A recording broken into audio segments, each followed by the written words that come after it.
Naranasan mo na bang sabihin sa sarili mo na, hindi ko naman type ang ganitong tao, bakit ako na-attract sa kanya? Baka sinasabi mong gusto mo ng matangkad, gwapo, mayaman at confident, pero kahit na ganun, paulit-ulit kang na-attract sa taong ibang-iba sa inaasahan mo. At kung minsan na-attract ka sa taong pasok sa standards mo, pero sa huli, nasaktan ka lang. At minsan, napapatanong ka na lang sa sarili mo, bakit parang laging mali ang napipili ko? Ako talaga siguro yung may problema. Pero ang totoo, karamihan ng tao ay hindi naman talaga pumipili ng maling tao. Nalilito lang sila sa 4 na magkaibang bagay: attraction, physical standards, preferences, at relationship standards. At kapag hindi mo naiintindihan ang pagkakaiba ng 4 na to, maaaring gugulin mo ang buong buhay mo sa paghahabol ng maling partner. Kaya, isa-isahin natin silang pag-usapan.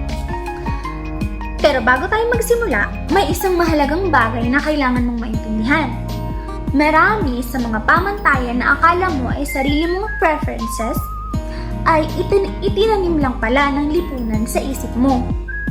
At kapag napagtanto mo iyon, mas maiintindihan mo kung bakit minsan na-attract ka sa mga taong akala mo never mong pipiliin. So, simulan natin sa physical appearance standards. Kasi ito yung pinakamadaling makita. Height, katawan, mukha, kulay ng balat, buhok, pananamit. Ito ay ang mga bagay na unang napapansin ng mata. Pero, karamihan sa mga pamantayang ito ay hindi naman talaga nagmula sa sarili mo. Malaki ang impluwensya dito ng lipunan, media, at kultura.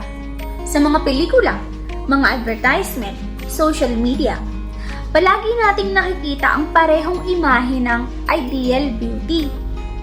Matangkad na lalaki, payat na babae, perpektong balat, perpektong katawan.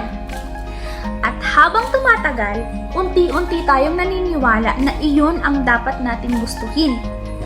Kaya, kapag ang isang tao ay may partner na pasok sa ideal image ng lipunan, pinupuri sila ng iba, inaaprubahan ng mga kaibigan, tumataas ang ego.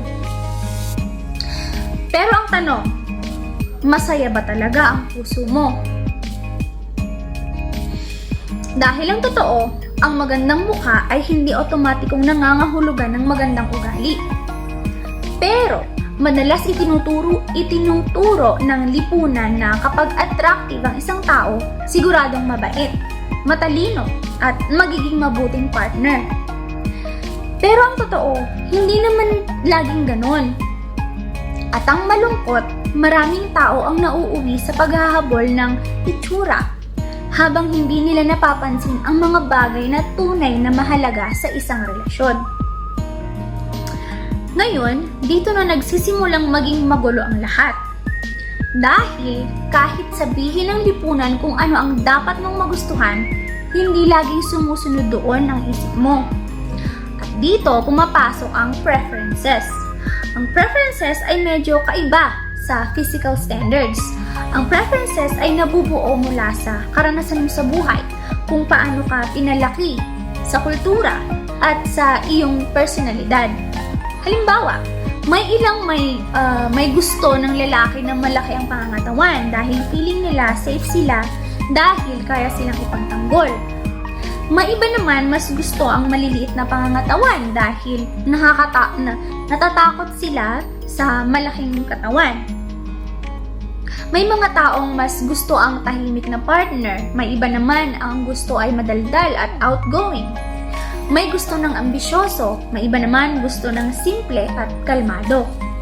Kasama rin dito ang mga bagay tulad ng relihiyon, lifestyle, paniniwala, edukasyon, at family values. Hindi lahat ng ito ay ipinipilit sa iyo ng lipunan.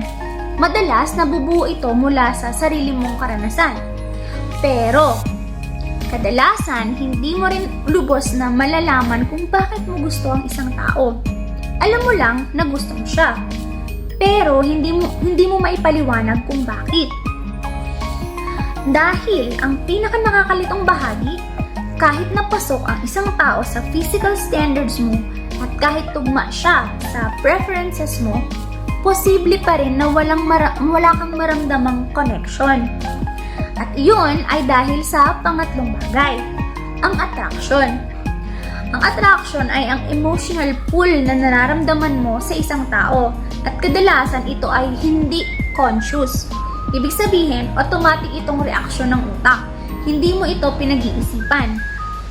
Bigla mo na lang siyang mararamdaman. Maaaring manggaling ang attraction sa maraming bagay. Minsan sa itsura, minsan sa energy o aura ng isang tao, minsan dahil sa pagkakapareho ng dalawang tao. Minsan dahil pamilyar ang emosyon na nararamdaman mo sa kanya. Minsan naman dahil lang lagi kayong magkasama. At kadalasan, hindi mo talaga alam kung bakit. Basta meron lang masarap na pakiramdam pag nandyan siya. At ito ang dahilan kung bakit may nagsasabi ng love at first sight. Pero mag-iingat kasi very misleading ang kasabihang yan. Dahil ang nararamdaman ng isang tao sa unang tingin ay hindi pag-ibig. Ito ay attraction. At ang attraction ay kadalasang nanggagaling sa kakaunting impormasyon lang. Pinupunan lang ng utak mo ang mga kulang na detalye gamit ang imahinasyon. At doon ka nagsisimulang mag-project ng ideal version ng isang tao sa isip mo. Kaya, kapag mas nakilala mo na siya, may dalawang bagay na maaaring mangyari. Maaaring mawala ang connection dahil hindi pala siya katulad ng iniisip mo. O, maaaring lalong lumalim ang pagtingin mo dahil ang tunay niyang pagkatao ay mas maganda pa pala kaysa sa inaasahan mo. Pero kahit gaano kalakas ang attraction, hindi ito sapat para bumuo ng pangmatagalang relasyon. Dahil ang huling piraso ng puzzle na madalas hindi iniisip ng isang tao ang pinakamahalaga. Relationship standards. Ito yung mga hahanapin mo sa isang tao para sure na mag-click kayo. At ang mga pamantayang ito ay hindi lamang nakabase sa itsura. Sa halip, nakatuon ito sa mga bagay tulad ng intelligence. Pareho ba kayo ng mindset? Kaya nyo bang magstay lang sa bahay at mag-usap sa maghapon? Kaya nyo bang mag-share ng mga exciting na ideas sa isa't isa? Kasi kapag may ganito kayong connection, hindi kayo maboboard sa isa't isa. Humor. Kaya ka ba niyang patawanin? Kaya mo ba siyang patawanin? Kaya nyo bang magbiruan ng hindi nagkakasakitan ng damdamin? Kasi, kapag may ganito kayong connection, mas madali nyong maiko-communicate yung mga feelings nyo. Intimacy. Magkakasundo kaya kayo sa emotional at physical connection? Magmamatch ba yung mga pangangailangan at comfort nyo? And then, yung mga katangiang pantao. Communication, empathy, responsibility, kindness, hygiene. At marami pang iba. Kapag meron ng mga katangiang ito o higit pa, mabubuo ang mahalagang bagay sa isang relasyon. Ang security. Emotional, mental, physical security.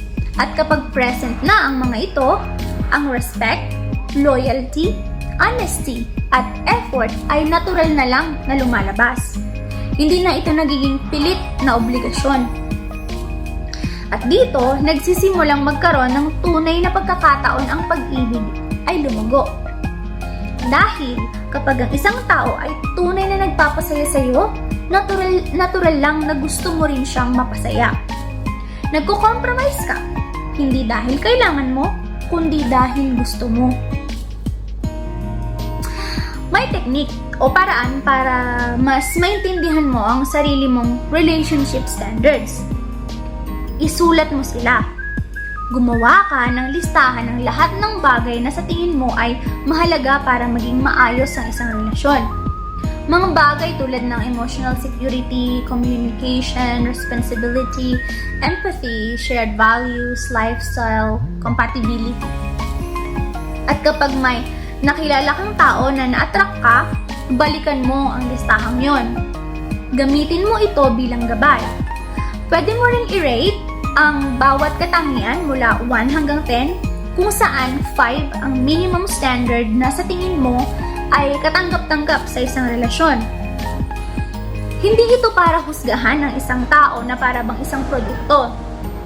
Layunin lang nito na maalala mo kung ano talaga ang ang mahalaga para sa iyo. Dahil minsan, ang attraction ay nakakapagpabago ng ating paghusga. Pero kapag binalikan mo ang sarili mong standards, maaalala mo na ang pagpili ng partner ay hindi lang tungkol sa kung ano ang nararamdaman mo sa mga sandaling yun. Tungkol din ito sa kung kaya ba ninyong bumuo ng buhay na magkasama. At bago tayo magtapos, pag-usapan din natin ang isang paniniwala. May mga nagsasabi kasi na mas mabuti daw talaga kung mas mahal ka ng lalaki. Pero ang pag-ibig ay hindi sinusukat. Hindi ito isang kompetisyon. Mahal ka o hindi. At ang pinakamalinaw na senyales na mahal ka ng isang tao ay simple lang naman. Ang kaligayahan mo ay nagiging kaligayahan niya din. Gusto niyang makita kang ngumiti. At kapag napapangiti ka niya, gumagaan din ang pakiramdam ng puso niya. Pero, kung alam ng isang tao kung ano ang mga nagpapasaya sa'yo at pinipili pa rin niyang huwag gawin ang mga yon, baka hindi ka talaga niya mahal. Baka gusto ka lang niya. At magkaiba ang dalawang yon. Ito ay isang mahalagang paalala lang kasi baka naman nadagdagan na naman yung requirements mo sa paghahanap ng forever galing sa lipunan. Samantalang, hirap na hirap ka na ngang humanap ng connection, papahanapin ka pa ng taong mas mahal ka. Paano na? Kaya kung gusto mong makahanap ng taong tunay mong makakakonect, huwag lang attraction ang habulin mo. Huwag ka lang sumunod sa ideya ng lipunan. At huwag ka rin basta lang kumopya ng standards ng iba. Sa halip, maglaan ka ng oras para kilalanin ang sarili mo, ang values mo, mga needs mo, ang emotional patterns mo. Dahil kapag tunay mong naintindihan ang sarili mo, titigil ka na sa paghahanap ng perfection. At masisimulan mong makilala ang tunay na connection kapag dumating na ito. Dahil kapag may tunay na connection ang dalawang tao, mas may pagkakataon ang pag-ibig na lumago. Hindi dahil ito ay perpekto, kundi dahil ito ay totoo. At diyan, magsisimula ang tunay na pag-ibig. Hanggang sa muli!